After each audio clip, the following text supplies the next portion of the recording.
when I'm singing, it's the most vulnerable I can ever be, ever. And it's terrifying to me, but that's a really exciting place to be. What's going on, everybody? My name is Hassiem Muhammad, and you are listening to The Actor's Instrument: Tools for the Long Game. Before we dive in today, please make sure to give us a like, a follow, or a subscribe wherever you're tuning in. It really helps us out a ton. The Tony Award is the greatest accolade an actor can receive for their performance on stage. This coveted honor for Broadway's Best Supporting Performer has been awarded 61 times, and this week we are joined by one of those actors. Joining me today is 2025 Tony Award winner Francis Jue.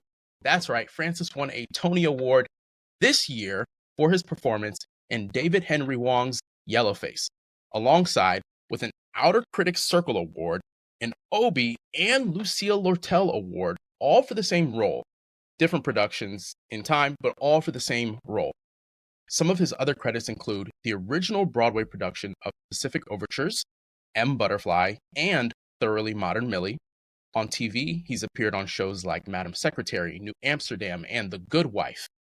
Francis, thank you so much for joining me. Hassiem, thank you so much for having me. I'm so happy to be here. So good to see you. Francis, you have a Tony Award.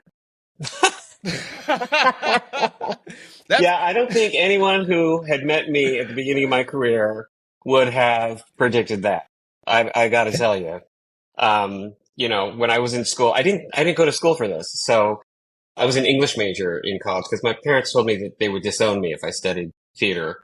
They were paying a lot of money for it. So, and I was not one of the BMOCs in the theater department or anything like that. I was in the chorus of musicals like Guys and Dolls and Fiddler on the Roof. And so the idea that I would win a Tony is really, it's still blowing my mind.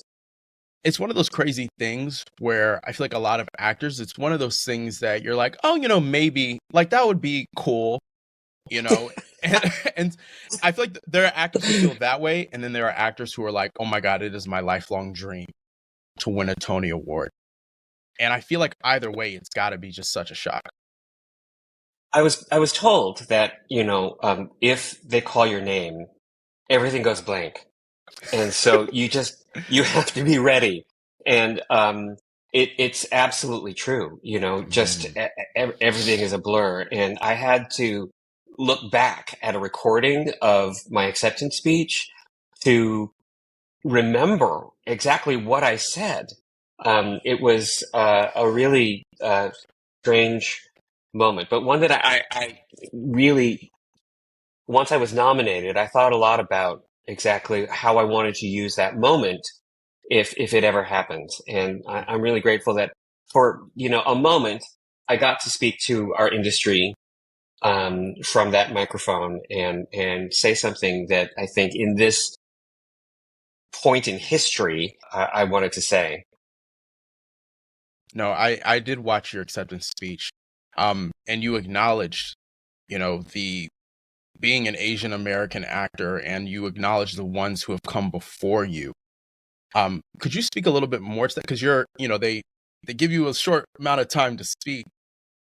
So I know they're strict about it. So I wonder if you could speak a little bit more to what that meant for you as a Chinese American to be up on the biggest stage for theater actors. It's true. You get 90 seconds, and I've got my equity card, 41 years ago. So like, how do you even conceive what to say? Yeah.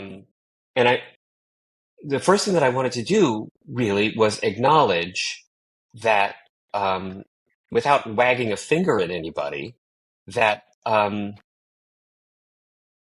was only the second Asian American actor ever to be awarded a Tony for doing a play on Broadway. Whoa. And in a single, by the end of the Tonys this year, in 78 years of Tony history, we doubled the number of Asian actors who had ever won a Tony. with Mm. the wins also by Darren Criss and Nicole Scherzinger.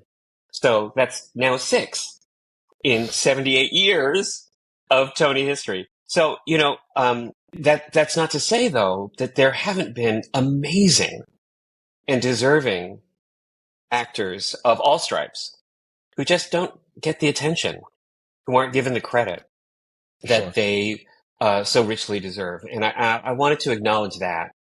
It's also a true story that, 20 years ago, Alvin Ing, just out of the blue, gave me this tux that he had wanted to wear to the Tony Awards that, for whatever reason, he saw in me the potential to wear to my Tony Awards. And that kind of generosity is something that I think in our profession is the only way that we learn. It's, mentorship and encouragement and inspiration from the people around us. And then at the end of my speech, I really wanted to acknowledge that theater has a unique potential to inspire understanding and inspire community.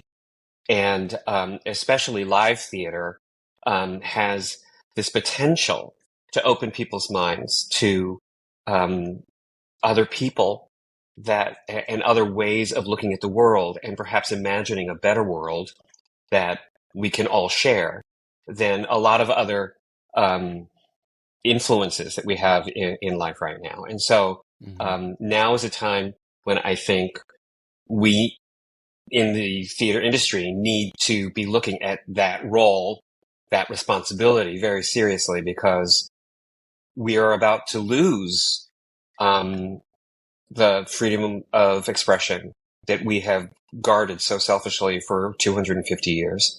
Yeah. No, this has been a tough year, with the cuts to the NEA. I can't tell you how many emails I've gotten from various theaters that I'm subscribed to, and everybody's talking about, we lost this grant, we lost that grant, like this was supposed to fund this upcoming project.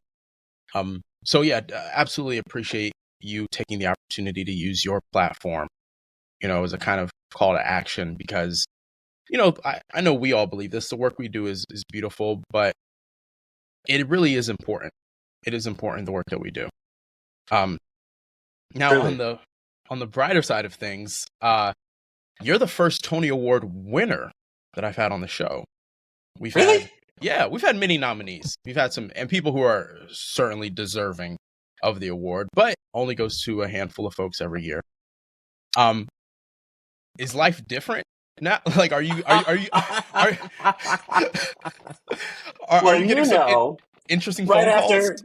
Right after that Tony win, I was in a room with you in the ensemble of a new musical, just learning the music, asking the music director to plunk it out from my phone. That's my, life. You just go back to the work.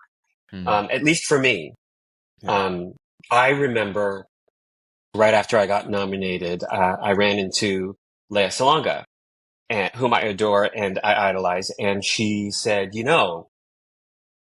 Tony Awards will not change your life.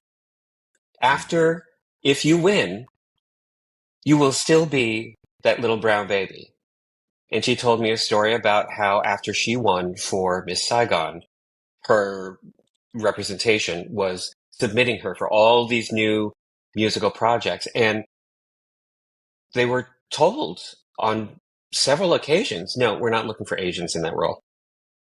And she's Lea Salonga, and she just won a Tony, and on the one hand, yeah, I'm now being, I'm now chatting with you on your podcast, and I just got the Tony Award engraved, and it just was delivered back to my house, and there are people who stop me on the street, in elevators and stuff like that who congratulate me. That's really, really sweet, and really, even more than winning the award, the outpouring of affection has been overwhelming.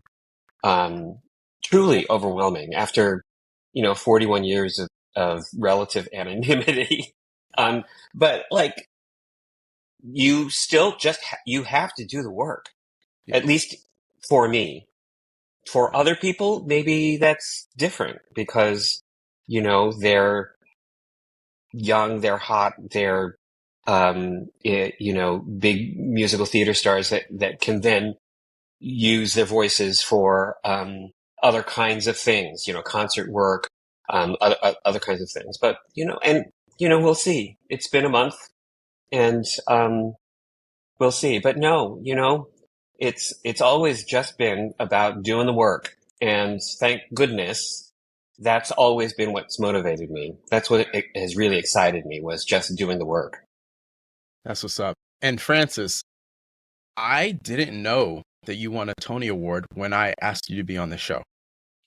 That's not That's why awesome. you're here. So what happened was, and I know people were listening to this like, how did you not know this? So this year, I was traveling the day of the Tonys, so I didn't get to watch the show live. Ah. So like I looked up the results afterwards, but it's very different when Mm-hmm. you're just like reading a list of 100 names Oh yeah. versus like watching the show and you see everybody walk up on stage, and so then if you see Mm-hmm. them in person, you're like, oh, that's that person. Uh-huh. So I didn't know, and then you guys just heard Francis reference a project he and I just did together briefly, a workshop of a new musical. I'm not a musical theater performer. I have never been in a Yet. musical in my Yet. professional career yet. But so my agents called me, they're like, hey, what are you doing on like next Thursday or something like that? And I was like, nothing, what's up? And they're like, well, we just got an offer for you to read stage directions for the workshop of a new musical. And they started rattling off some of the names of the folks who are in it, Oh like my Philip God. Sue and Steve Pascal. And they're like, Lee Silverman is directing and David Henry Wong wrote the book. And so I was like, well, I don't do musicals, but those all sound like really great people to be in the room with. And it's one of those things where like stage directions, that's not very exciting. It's not very juicy. It's not sexy. But you said it before, it's about the work. And I was like, okay, if I get to be in a room filled with people who are at the top of this industry, that I'm working towards, that's a blessing. So I was like, yeah, let's do it. I'll clear my schedule. And then during our process, Francis, honestly, like I just admired your work. That's why I asked you to be on the show. You're And so then, sweet. yeah, I mean it. And then afterwards, I was prepping for this interview, researching you and stuff. And I was like, holy shit, he just won a Tony. So, yeah. So I just, no, I think I just love the energy that you were bringing in the room and the choices you were making as an actor. And you seemed really fun. And I was like, I wonder if he would be on the show. That's so sweet. I was Yeah. really impressed by you Oh, in man. that room. I mean, you came in, you know, very late in the process, and Knew the script nothing. had been undergoing so many changes, and it's a pretty heady, uh, interesting but complicated show, Yeah. and the way that you were able to take the stage directions, take the script, and take care of your role in the room and for the reading, so that we could actually focus on a lot of things at the same time. The way that you asked questions that were helpful in terms of refining the stage directions so that they actually accomplished what they needed to accomplish in the context of a presentation. I thought was really, really impressive. And I've been at a lot of readings where someone who was reading stage directions was just didn't want to be there, or was too shy, and so couldn't be heard, or was trying so hard actually to be a part of the show that they were like not actually fulfilling what someone who's reading stage directions needs to do for Right. the accomplishment of a presentation. That I know I wasn't the only one who noticed how smart you are, and that people will remember that. I remember my first Broadway gig. I was an understudy, and the stage manager who put me into the show said, "Don't worry, you will never go on. You need to be ready, but you will never go on because the actor you're understudying has waited a year and a half to go on, has never gone on in that year and a half, and he will never miss. Um, but I want you to know that this is a very small community and everyone talks. And so anytime you're in understudy rehearsal, I want you to be on your game because everyone will know about you, good or bad, depending on your work, even in rehearsal. So that was a really good lesson very early on for me. Yeah, and I mean, to your point, it's that old saying, like, there are no small roles, only small actors, and we all have a role to fulfill. And I appreciate your words about my part in this production. Ironically, it's not the first time I've been asked to read stage directions. I remember a friend of mine wrote a feature-length film, and she called me. She's like, "Hey, we're doing a reading of my film. Would you read like the stage directions and the action lines?" And she's like, "Hassiem, she's like, I think that actually you'll be really good at this for this." You have a great voice, and you not just a voice, but you have a smart voice in the room. So your friend is right. Oh, I appreciate you. Now, back to you, Francis, because everybody came here to listen to the Tony Award winner. The question that I ask everyone on the show is, what is the quality that you bring to the table as a storyteller that sets you apart? Oh, wow. I often talk about how what makes you unique, what makes you weird is your secret sauce. But it's been a long time since I've thought about what my secret sauce is. I think one of the things that sets me apart, well, I'm a small Chinese guy who really wears his heart on his sleeve. And I don't choose to be obnoxious, pushy, ambitious actor. I choose to be helpful. And I want to create, whether I'm in the chorus, whether I'm reading stage directions, or whether I'm the lead, I want to create a room, help create a room that is productive and encouraging and open, and not a censoring, hectoring, judgmental environment. It's really interesting to me that I won all of these awards for doing Yellowface, because originally I wasn't meant to do it. I had done readings for David. He had called me out of the blue and asked me to do readings of early drafts of scenes of the whole play for like a year and a half. And then when they came time for their first production, I couldn't get an audition. And I was told that they didn't want me because I was too young to play David's father. And I was like, oh, that hurts. I invested a lot of time and energy in working on this, but you know what? It's not mine. It's David's play, and it has to be David's play. It has to say what David wants it to say. And if I'm not right for it, I'm not right for it. I can't make myself be right for it. But then I was asked suddenly to do one last reading, knowing that I would never play the part. I was told at the audition, I had to audition to do a final reading of the play. That you'll never get to do. Yeah.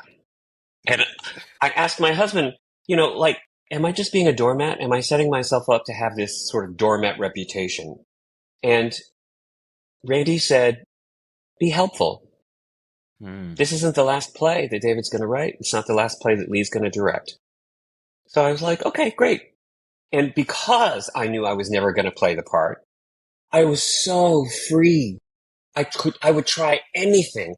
I would, at the time I had to play like 17 different characters, Bertie Jacobs, or Michael Riedel, or Margaret Cho, and suddenly it was like, great, let's try it. I don't feel comfortable, but great, let's give it a shot. And I could see this light going off behind Lee's eyes.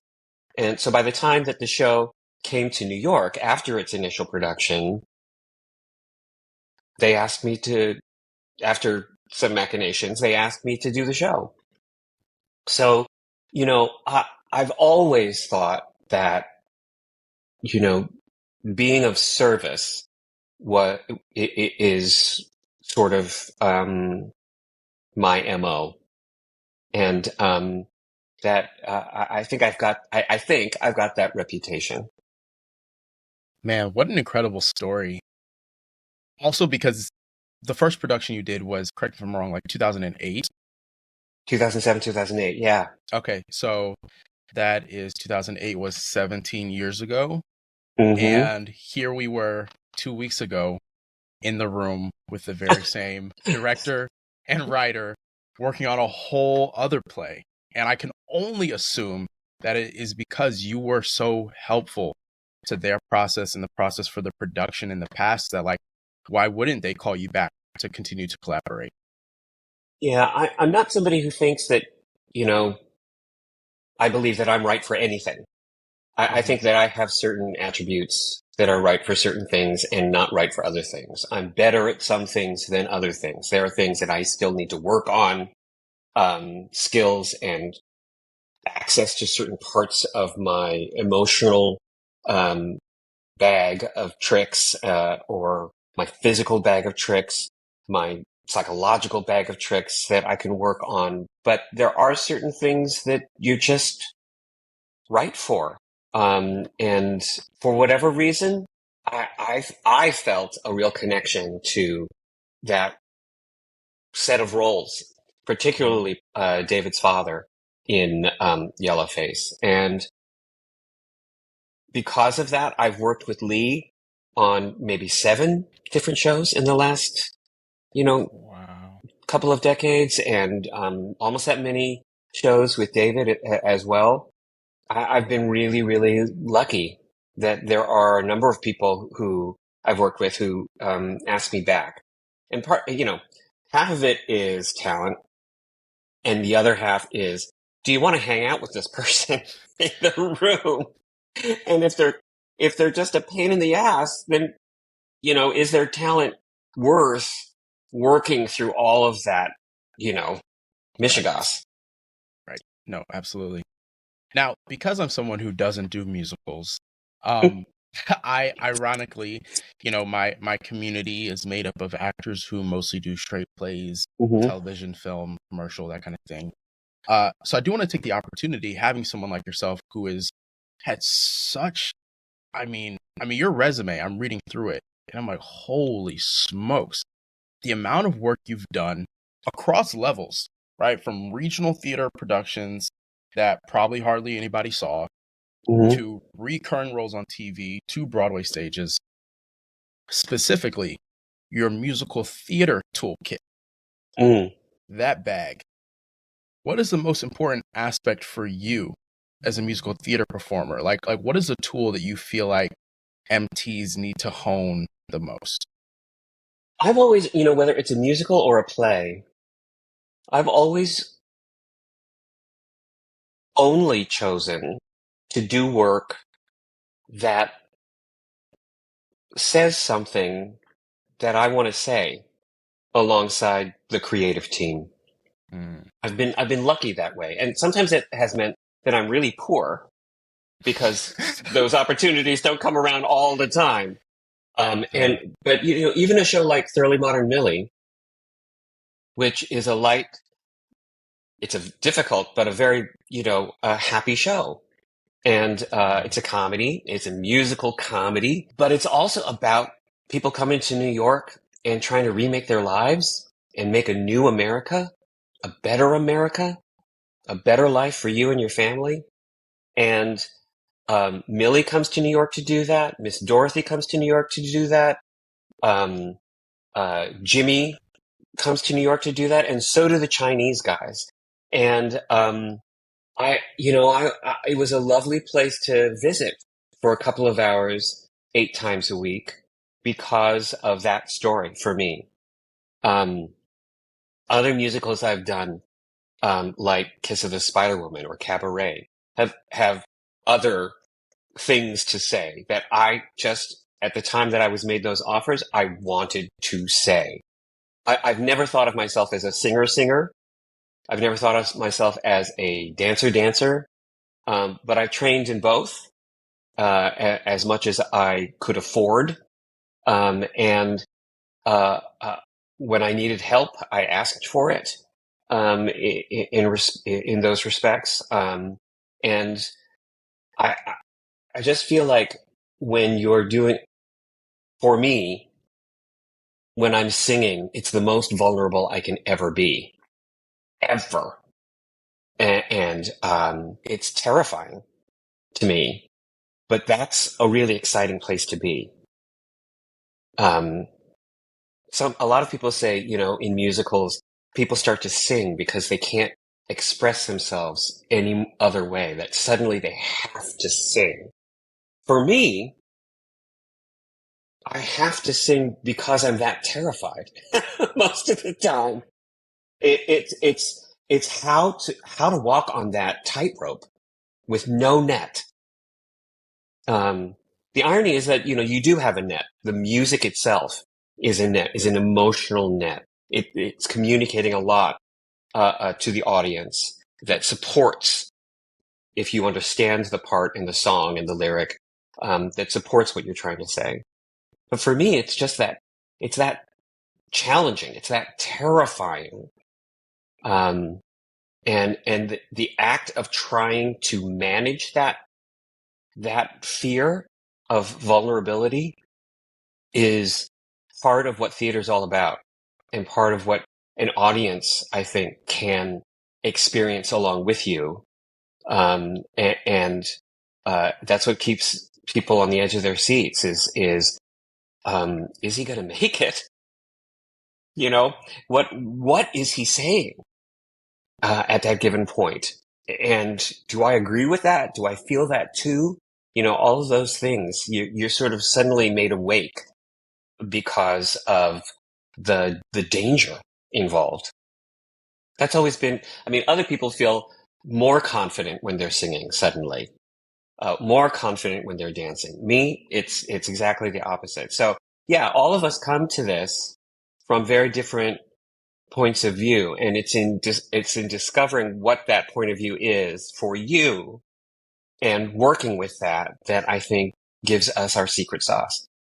But wow, that's powerful. That's really powerful. And what I also love is, like, as you said, some people it's the singing, some people it's the dancing, and for you it's the story. And it's your connection Yes. to that story. And I can only imagine, if somebody looks at your resume, that may not be the thing that they guessed got you into all of those spaces. Because Mm. we get obsessed about the, like, oh, can I hit this note? Or can I do this many turns? Or I've taken X amount of classes at steps, and And I still can't do it. I still can't do it. Listen, this may be a tough thing for people to hear. I've been in a lot of rooms, a lot of like class type settings and stuff like that, and I see people working really hard in the wrong direction. Yeah. Denzel Washington said, you can run on a treadmill all day and go nowhere. Mm-hmm. He's something along those lines. I'm paraphrasing, but Mm-hmm. it's that thing where just because you're working hard does not mean the hard work is in the place that's going to make the biggest difference. And there's a lot of people out there who are extremely talented, who can hit those notes, who can hit those turns. So what's going to make you different? Because there's a lot of people who can do it. Like you're not going to, I have a lot of friends who are dancers. Mm-hmm. I have a lot of friends who are dancers who've made it to Broadway faster than a lot of people who grew Yeah. up actors their whole lives. And it's like, because you're not going to outdance them. You're not going to outsing the singers. So what really makes you different? What differentiates you? And for you, Francis, what I'm hearing is that connection to the story, and you using your instrument sort of to get past that fear and that terror that sometimes we experience when we're on stage. It's really remarkable. It's knowing the why. Like if I'm doing a triple turn, for me, I'm not somebody who picks up choreography as quickly as a lot of other people. Partly because as I'm learning, I'm trying to figure out why. What story am I telling? What is the reason why that triple turn has to happen? Otherwise, I can't remember that that's coming up. Sure. I'm just not one of those, bunheads who can be told, okay, here, up in, blah, blah, blah, blah, blah, with all of the technical, words, names for those moves. And then just like, boom. And that is a huge particular skill that is needed and is valuable, but it's not one that I have. Even when I was in ballet class twice a day, even at the bar, I couldn't remember the combinations unless I figured out a story for them, and the same thing goes with lyrics and with lines, I'm not somebody who can just suddenly like learn something by rote like this. Sure. Which is why, it takes me time to do self-tapes and stuff like that. Because I have to figure out, I have to slow down and figure out, why am I saying this? Why am I saying it this way? Why am I using this weird word? And what does that mean, imply about who I am? Who I want to appear to be? What am I hiding? All of those things. What does this phrase tell you about who I love or what I'm fighting for? All of those questions you need time to find answers for, or at least come up with answers for yourself. And so, yeah, it's taken me a while to figure out how to slow down. But it's that moment to moment work, which is again what it's all about. I've got one final question for you. Mm-hmm. In some ways, you've reached the top of the mountain. Like I listen. I mean, there are people who dream of standing on that stage at the Antoinette Perry Awards and who never get there for whatever reason. It's probably not even anything to do with them, if we're being honest. But yeah, but you have made it there. What do you hope to do next? I'm not asking you what is next because nobody knows what's next. But like, if you got to choose, what would that be? Most of my life, I have I've been asked questions about like your dream role, things like that. Mm-hmm. And I've always said, I don't dare dream because I don't want to live in disappointment. And I don't want my expectations to exceed what is possible, both from an outside perspective and an inside perspective. I think that one of the benefits, one of the gifts of this last award season is that I've started, I think, to dare to dream a little bit more. Not just for myself, but for the entire industry, for our country. I want to do work that matters. And I want to be a part of what makes that project matter. Whether that means representing immigrants in a time when immigrants are being targeted and rounded up, disappeared, or whether it's speaking for my family and other disenfranchised people who don't fit the typical definition of what it means to be an American, whether it means just bringing joy, a little respite to those who are doing the really, really good work. I I just want the opportunity to do that. And I want the opportunity to, I think this last season was remarkable for many, many reasons. One of which was that it was so incredibly inclusive. And there were so many different kinds of stories being told by so many different kinds of people. And in so many different kinds of ways. When you have a season that includes, Boop and Dead Outlaw, Purpose and Hills of California, it's like, that's a great season. Oh, yeah. And right now, I don't know what's been announced yet for this next season, but I haven't heard anything close to how wild this last season was and how, this last season proved that it could be commercial too, in so many respects. So I want to be part of continuing to prove that, our stories don't just matter, but that they're popular, that people want to see them, I can't really be more specific than that, but I want to be I want to be part of what makes this thing that we do an agent of change, of progress. Well, Francis, I mean, just from knowing you a very short time, we met 2 weeks ago doing this staged reading.